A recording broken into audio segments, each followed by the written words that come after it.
formal na nga giablihan o giactivate ang fire station sa lungsod sa Santander. Ang lokal nga komunidad nagsaulog sa usa ka mahinungdanon nga aktibidad alang sa ilang kaluwasan.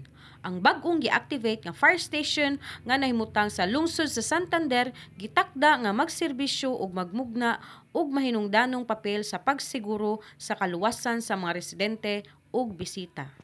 Ang mayor sa lungsod sa Santander nga si Honorable Marites B. Buscato nagpahayag sa iyang kahinam ug kalipay bahin sa bag-ong fire station. Today's event is highly significant and memorable for the municipality of Santander. It is our long-due aspiration to have a BEP fire station. The activation of our very own Santander fire station will be a huge help not only fire prevention and awareness, but also for strong partnership in times of emergencies and any other disasters. Malipayod usab nga gipakita sa ilang bag-ong fire station ang mga firefighting equipment kalakip na ang mga bag-o nilang nga kuha nga fire truck nga gikan sa national headquarters, mga specialized rescue tools ug ang ilang command center.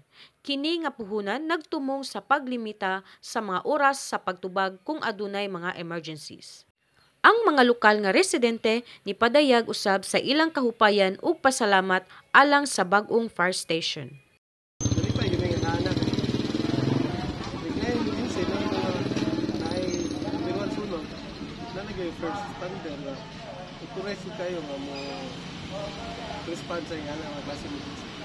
Mitambong usab sila si Chief Superintendent Roberto M. Hinave, Regional Director sa BFP Region 7 ug si Superintendent Manasseh G. Bautista, Cebu Provincial Fire Marshal, ug nipaambit usab sila sa ilang kalipay tungod kay aduna nagayoy fire station sa lungsod sa Santander. Labaw sa papel niini, ang Santander Fire Station nagtinguha nga mahimong aktibong bahin sa komunidad.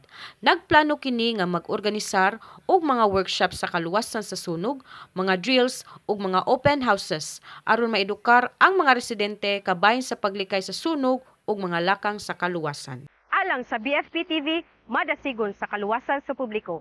Kini si Fire Officer 1, Analu Cristi O. Tagadiad.